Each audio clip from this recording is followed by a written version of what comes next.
Hello there, Sir from 17 once again. This is my ReCore walkthrough. This is mission 4, it's called More Power. There's also a small mission inside of this that involves you collecting those power cells that go into the doors, but it's so quick I just didn't think it was worth specifying. But as you land in this sandy area of this blue crystal cave, this door is going to signify that something's about to kick off and you're going to get attacked by some of the enemies. It might be after we blow this door over here, because I think it's introducing you to the Affinity System, which is one of the most interesting aspects of ReCore that is never developed, and once again it is a massive missed potential. But the system is very simple. Mapped to your D-pad you have 4 directions. Bottom is white, right is red, left is blue, and up is yellow, I think, when you get all of them. And how this works is you'll notice that these enemies are a certain colour and they have a certain colour bar. If you swap your weapon's affinity to the colour that they are, you will get a damage bonus. And it sounds cool, doesn't it? The idea of being able to change your shot to the correct type to do extra damage, juggling between multiple colour enemies, and just creating chaos and destroying dudes. It's a great idea. But that's the extent of where it goes. Occasionally later on some enemies can swap their affinities, which does keep you on your toes, but it never demands enough of you for you to really care about it. And you can actually ignore it and still have a lot of success if you know how to do things like charge shot, if you know how to use your buddies effectively, if you build your combo on small enemies and then use the instant extract to get rid of the big enemies. You can almost completely avoid the central mechanic of the action, and I don't understand how they ever allowed that to be a thing. And it could have been very easily remedied. They could have made it so that you healed people if you fired at them with the wrong affinity, or you could have increased their damage to the other affinities tenfold, and it could have really added an element of strategy and multi-management and micromanagement while you play. Something that could have added to a combat system that is overly simple, almost to its, detriment. And there's something that I'm doing here that I want to explain quite early on, because I think it'll give you an advantage, and you might have already noticed this, but when you're attacking an enemy and you get to the extract part, if you charge your shot and you understand how much damage it does, you can shoot at the enemy and then immediately engage in an extraction, and as you get your anchor, you can hold backwards on it, your charge shot will hit them, kill them, and you will skip the fishing minigame.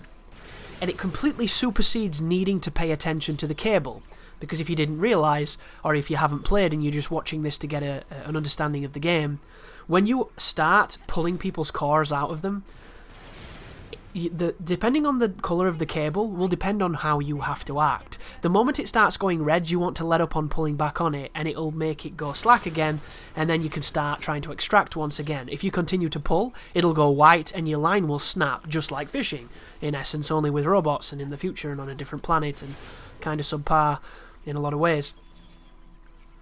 And that's how you play this game. The problem with it is you're not invincible when you do it, so if you get stuck in that animation and somebody hits you, it can put you into a bad situation. Additionally, if you're not very good at it, you can be put in a bad situation just because you've not got to the point where you understand exactly how to do it quite comfortably yet. So there are 2 ways to supersede this. As I've mentioned, weaken an enemy till it's down to the last bit of its life, hit it with a charge shot and then anchor immediately. Or, as you anchor it, if you press Y while you're locked on, which you should be, your buddy will do an attack called a lethal attack. And you can literally start an anchor on people, get that extract going, press Y, your buddy jumps in, smacks them, instantly kills them, and you get a free orb without having to pull. And these are 2 ways to completely skip that minigame. In the heat of battle, it can be tricky to do, but when you're individual, it's very simple, and it's a really useful tool in getting cores without having to go through the labour of earning them. And there are a lot of interesting mechanics like this that you can use to your advantage to give yourself the edge. One thing to understand is there is a big difference between your charge shots and your standard shot. Ammunition is infinite in this game, but you still have a limit. So you'll notice every time I fire my gun, there is a little bar that appears on the screen that's very reminiscent of Lost Planet. I believe Kaiji Inafune worked on that game, so it's one of the things that it takes from a previous Capcom IP that you see in this game, one of the influences, along with the anchor in a lot of ways, only in that game it was a grappling hook. And when you shoot, it runs down. If you get to low ammo, you can't shoot for a while and you have to wait for it to come back. All you have to do to get ammo back in this game is to wait without firing. Another way to be kind of proactive in this moment is to start charging a shot. So if you hold the charge button, you can charge about 1/6, maybe 1/5 of your bar, and then when you release it, you will do a shot that is considerably more damaging. And depending on your colour, it can also add an affinity to it and a special ability. If you hit somebody with red and you get that special trigger, it can set them on fire and it can do fire damage. If you do blue, it can be electricity and so on. And these properties are governed by a mechanic called RNG, which is kind of hilarious when you think about it, because it is governed by RNG literally, but it's also governed by a statistic that's known as RNG. And your robots have this as well, so depending on the equipment that you give them and how you spec them, they can be really good at getting those special abilities to proc and giving you that damage advantage. If you look in the top left right now, you'll notice that you just saw my companion's HP bar, and you also saw those circles above his life. Your buddies can have a certain amount of lethals that will increase as they level up. And at the moment, we have 2, but you'll notice there's more than 2 orbs there. What the game does, you see, is it gives you the ability to pick up crystals, which will enable your companion to do additional lethal moves, but they're transient, which means once you do them, you don't get them back unless you pick up a resource by destroying things. So it really pays to destroy the environment and get the loot, because not only are you going to get money so that you can do upgrading later on, but you're also going to get this ability to do extra lethal attacks. And the lethal attack is you commanding the companion to do an action that is more damaging than their standard actions. As it stands, your buddy's going to engage the person pretty much that you're locked onto, and he can die if he gets beaten up too much, but I've only ever had a companion die once, and that was when I ran into a desert I've never been in, and I ran into an enemy that was level 27 and I was, I think, level 19, and he killed one of my buddies. But having played the entire game up till the end and beat it, I had one companion die, so once again, the mechanic of keeping your buddies alive doesn't seem to have been elaborated on enough for it ever to really be a threat when you lose them. However, there are enemies who can actually isolate them and take them out of battle. That is a massive threat, because your buddies are the single easiest way to stun enemies and keep you alive. And you won't realise just how good they are until you start understanding the combat, which, as I've mentioned, it's pretty simple, but there are some very important factors to it, which I'm going to discuss. So, if you ever see an enemy, pick up your dude, and it says above him, like, rescue me, or you can shoot it, always aim for them first, because when you do not have a buddy, you don't have a distraction, and you don't have a get off me button. Because one of the weakest aspects of this game's combat is there's no way to get people away from you. It has no get the fuck off dickhead move. It doesn't exist. You have to rely on your lethals and your charge shot and being evasive. And you might think, well, just dodge, just get out of the way. Well, the enemies on this game are programmed like shit, basically. They rush you, and then they do an attack that has great tracking that stuns you. And if the enemies decide, they can permanently stun you in these status effects and keep you stunned until you die. And then you get to sit through a fantastic 3-minute loading screen, and then when you go back, you instantly murder all of them because you played better and you didn't get caught by the AI deciding to just gangbang you. And it happens very rarely, but when it does happen, you realise just how ungodly unbalanced this game is. Like the spiders that I'm fighting now, they have an animation where they get a shield on them and they start charging up. Whenever you see this, it means they're going to run for you. And the tracking is perfect. So if you jump and double boost, they will be waiting exactly where you are when you land and they'll hit you. And because he's blue, he'll electrify you. And when you're blue, you can't move until you mash A. And if you don't mash A, you move super slow. So if you can't evade, you can't get away until you've mashed. And his buddy decides to do it as well. And he does it. And then his other buddy does it. And before you know it, you've died. And you don't know why. Because the game was super easy. You were completely uncontested. You didn't take any damage up to that point. And then they just said, alright lads, get him. And that was it. And it's completely, it comes out of nowhere. It's like a crocodile, when the fucking gazelles go to the lake. They're like, I'm going to drink from this lake. I wonder why no one's drinking from this lake. And then boom! That's why. Because he's there. And he's a nasty person. And that's what it feels like. And then the 3-minute load is incredibly punishing. And in a dungeon, the loads are usually a little bit better. So hopefully it happened in a dungeon. If you're in the open world, then you're screwed. But it's kind of baffling that the AI works in the way it does. There are certain enemies that keep distance and shoot at you. Those are the most fun enemies, even though the projectiles are kind of slow enough and track just enough that you can run away, dodge them, and as you come back on yourself to get into a better position, you'll run into them because they were so slow.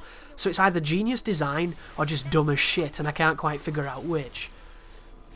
But there's just enough different enemy types to keep things interesting, but none of them really demand enough of you to have to play on any kind of elevated higher level. It's just not a part of the game. But understanding the systems is going to be really helpful. So the affinities are great, the charge shot is great. Oh, and something I meant to mention about the anchor too.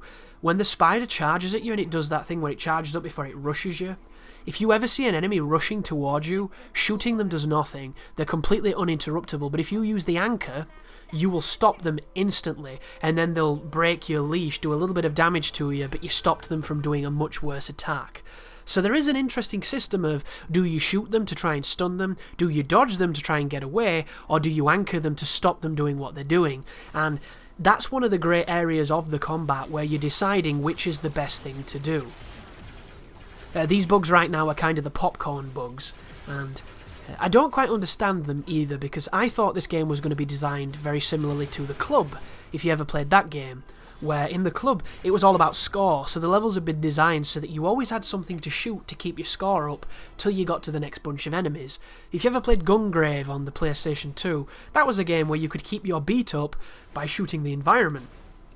In this game, keeping your combo up seems almost impossible. And I'm certain there'll be people out there that get really good at doing it and, you know, speedrun and do these awesome runs where they keep a full chain, like it was Ikaruga or something. But when I was playing, I just didn't feel like the enemies and how they spawned and the intervals between them was designed with keeping a high combo in mind. And I think that this might be a balance conceit to make it so that you don't do too much damage, because the one cool thing about having a high combo is that you do an increased amount of damage, and it can be incredibly lethal. It also unlocks your ability to do the Smart Bomb, which... The Smart Bomb is an instant extract that does residual damage to the people around them. And it's really good. However, if you do it, you will kill your combo immediately. But once your combo gets past 10, 15, 20, 30, it falls so quickly, it's really easy to actually lose it. Because one of the things you might not have noticed if you're new to this as we take on the next boss, is this game has no manual aiming really. You can do it, but there's almost no situation where you would, because there's an automatic aim that is nigh perfect. And if you engage the automatic aim, which is how you aim in this game, you're able to move, jump, and do other button presses without having to think about where you're shooting. And if you had to manually aim, it would be a very different story. So it's another one of those interesting mechanics that I'm going to discuss. But what I'm doing here is I'm shooting the main boss, who is blue. I don't think we have blue affinity, so I'm shooting him with white, and it seems to be doing the most damage. You want to experiment to see which does most. And do you see how his life is broken up into partitions? Each time you hit one of those thresholds, you'll put the enemy into a stunned state where they will rear backwards and they're unable to attack. And at that point, you're able to do great damage to them, and they can't dodge. So what you want to do is you want to stun an enemy, and then you want to work on a perma-stun. And how you do this is you start charging a charge shot as duel, and then you press Y and you send your buddy in. He does his lethal attack, does great damage. You shoot the charge shot, it does another threshold. He goes in with the Y, you do a charge shot, and between the both of you, you can really destroy them.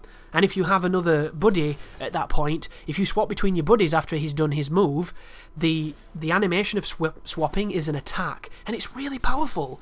So you can do these insane chains of stun an enemy, break its shield, launch it, hit it with your buddy, swap to another buddy, hit it with a charge shot, hit it with your buddy's ability, swap back to your other buddy, and if it's not dead by then, it's God, because there's nothing in this game that survives it. Because it's that powerful, and you can just become this dealer of death, completely circumventing a lot of the systems in the game, which is confusing, but it's very fun. And I'm pissed off at this game. I'm really sad at it, I'm really angry with it, but there's a lot here to like, and there's a lot that I'm going to mention because it's worth mentioning. Because how a game can have such potential, so many great systems happening at once, and how they can just squander that is beyond me. It really is, because my brain can't even process how that can happen. But it has. And you're going to watch it unfold and unravel as you keep watching this walkthrough. But thank you for watching, guys, and you take care now.